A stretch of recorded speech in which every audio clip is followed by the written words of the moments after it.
12 तारीख को हिमाचल प्रदेश में वोटिंग होगी। हिमाचल प्रदेश में 5 साल से बीजेपी की सरकार है और यहाँ पर पूरे प्रदेश में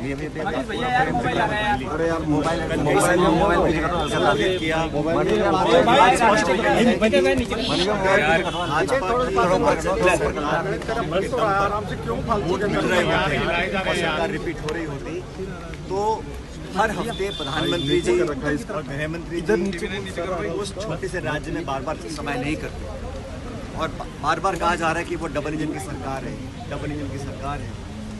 तो मैंने कल कहा हिमाचल प्रदेश में कि जो डबल इंजन है उसमें से एक इंजन तो 12 तारीख को हिमाचल प्रदेश का 8 साल से केंद्र की सरकार और 5 साल से राज्य की सरकार, और उसके बावजूद भी पूरी ताकत से वहाँ पर संसाधन लगाकर प्रधानमंत्री जी खुद और गृह मंत्री और तमाम अनेक राज्यों के मुख्यमंत्री वहाँ जा रहे हैं। इसका मतलब स्पष्ट है कि हिमाचल की सरकार के कामकाज के दम पर भाजपा वहाँ वोट हासिल नहीं कर पाएगी और वहाँ पर कांग्रेस ने बहुत सोच समझ कर इस बार अच्छे तरीके किए हैं।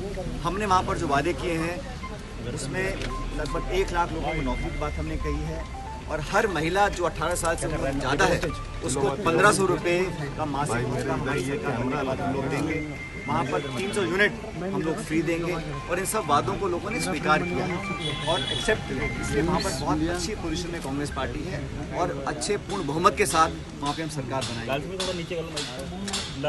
अब भारत जोड़ो यात्रा भी आप जानते हैं पूरे देश में चल रही है और बहुत जल्द तेलंगाना आंध्र के बाद राहुल गांधी जी इस यात्रा को लेकर महाराष्ट्र में जाएंगे। संभवतः 7 नवंबर को वो यात्रा महाराष्ट्र में आएगी और भारत जोड़ो यात्रा से जो संदेश जा रहा है पूरे देश में वो एकजुटता का है, अहिंसा का है, आपस में प्यार मोहब्बत रखने का है और देश में 70 साल से जो संवैधानिक संस्थाओं को हम लोगों ने सिंचित किया है, जो ताकतें आज दिल्ली में बैठकर उन संस्थाओं को खोखला करने का काम कर रही हैं, आपस में द्वेष की भावना फैलाई जा रही है, आपस में टकराव जो हो रहा है समाज के अंदर और एक कड़वाहट जो राजनीति में आई है उसको परे हटकर सबको साथ लेकर चलने की जो कोशिश राहुल गांधी जी कर रहे हैं इस यात्रा के माध्यम से, उसको लोगों ने पसंद किया है। और दिसंबर के महीने में वही यात्रा मध्य प्रदेश होती हुई राजस्थान झालावाड़ के रास्ते राजस्थान में प्रवेश करेगी और मुझे लगता है कि हम लोग पूरी तैयारी के साथ उस यात्रा को स्वागत करने के लिए हम तैयार हैं। अब जो कल प्रधानमंत्री जी यहाँ पर आए थे राजस्थान में, हम सबको उम्मीद थी कि वो राष्ट्रीय स्मारक का दर्जा उस देंगे मानगढ़ को, लेकिन ऐसा हुआ नहीं।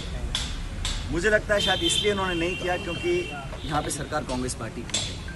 बहुत उम्मीद लोगों को थी और हम सब चाहते थे, हमारी सरकार ने कई बार केंद्र सरकार को आग्रह भी किया कि इस धाम को एक राष्ट्रीय स्मारक के नाम पर इसको प्रचलित करना चाहिए, उसको डेवलप करना चाहिए। ऐसा हुआ नहीं और ना ही प्रधानमंत्री जी ने ERCP के बारे में दोबारा कहा। जब पहले वो प्रदेश में आए थे, चुनाव चल रहे थे, उन्होंने अपने खुद मुंह से कमिटमेंट किया था कि इसको राष्ट्रीय परियोजना घोषित करेंगे ERCP को, वो भी उन्होंने किया नहीं। उसका हम सबको खेद है। मुझे उम्मीद थी कि ये इस बार कर देंगे लेकिन उन्होंने किया नहीं। और प्रधानमंत्री जी ने कल जो बयान दिए, जो बड़ाइयाँ करी, मैं समझता हूँ बड़ा दिलचस्प एक घटनाक्रम है क्योंकि इसी प्रकार प्रधानमंत्री जी ने सदन के अंदर गुलाम नबी आज़ाद साहब की बड़ाइयाँ करी थी और उसके बाद क्या घटनाक्रम पैदा हुआ हम सब ने देखा है। तो बड़ा इंटरेस्टिंग डेवलपमेंट था जो प्रधानमंत्री जी ने सोते ही बड़ाइयाँ करी हैं। इसको बड़ा मैं इंटरेस्टिंग मानता हूँ और इतना लाइटली नहीं लेना चाहिए। बड़ाइयाँ मुख्यमंत्री जहाँ तक राजस्थान के संदर्भ की बात है, आप सब जानते हैं कि 25 सितंबर को एक CLP की मीटिंग कॉल की गई थी। वो मीटिंग हो नहीं पाई और उसके लिए खुद मुख्यमंत्री जी ने सॉरी फील किया और माफ़ी मांगी पार्टी से भी और अध्यक्ष सोनिया गांधी। उसके बाद जो ऑब्जर्वर्स यहाँ पर आए थे, माखन जी और खड़गे साहब, उन दोनों ने भी उसको बहुत गंभीरता से लिया और उस सबका संज्ञान लेने के बाद AICC ने इसको एक इनडिसिप्लिन का मामला माना और फिर 3 लोगों को नोटिस दिया। नोटिस देने के बाद ये जानकारी में आया है कि उसके जवाब दिए गए हैं। लेकिन मैं ऐसा मानता हूँ कि कांग्रेस एक पुरानी पार्टी है, अनुशासित पार्टी है और इस पार्टी में सबके लिए रूल्स, नियम, कायदे कानून बराबर होते हैं। तो जो इंडिसिप्लिन अगर किया गया है, उसके जवाब मांगे गए हैं, जवाब दिया गया है, तो उस पर भी शीघ्र निर्णय लिया जाना चाहिए। वो इसलिए कोई व्यक्ति कितना बड़ा हो, लेकिन कानून, डिसिप्लिन, अनुशासन पार्टी का सब पे लागू होता है। तो मुझे विश्वास है कि खड़गे साहब, क्योंकि अभी वो नए अध्यक्ष बने हैं, पदभार संभाला है और जल्द इस पर निर्णय लेंगे, क्योंकि ऐसा तो हो नहीं सकता कि इंडिसिप्लिन माना गया, नोटिस दिया गया, जवाब मांगा गया और उसके बाद कोई भी निर्णय ना लिया जाए। निर्णय लिया जाएगा और जल्द लिया जाएगा, मैं ऐसा मानता हूँ।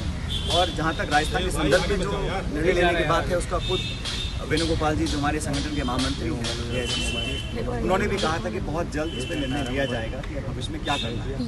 तो मुझे लगता है क्योंकि हम सब चुनाव में लगे हुए हैं हिमाचल में, और मैं समझता हूँ किसी भी दिन गुजरात के चुनाव की घोषणा हो जाएगी, तो चुनाव भी हम लोग पूरी तैयारी से लड़ रहे हैं और दोनों राज्यों में सरकार हम लोग बनाएंगे।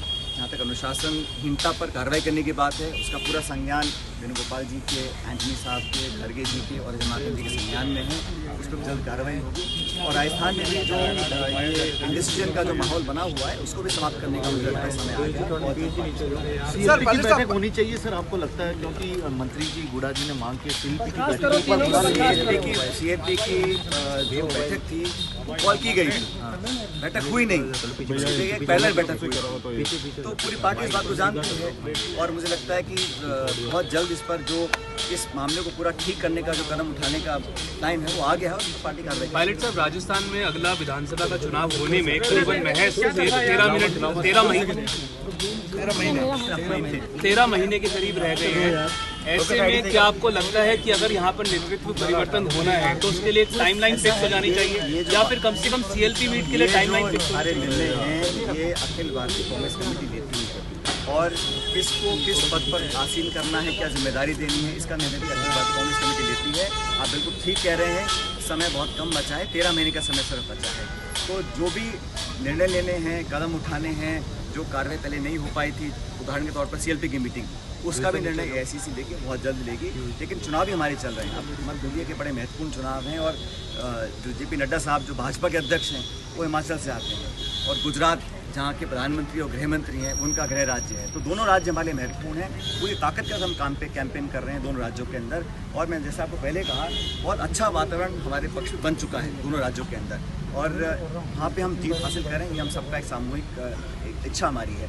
यहाँ तक राजस्थान का सवाल है, उसके बारे में अपनी बात मैंने आपको रखा। पायलट साहब, कल जिस तरीके से मंच पे देखने को मिला कि बहुत देर तक बातें हुई, दोनों ने आपसी तालमेल से एक दूसरे की तारीफ भी की।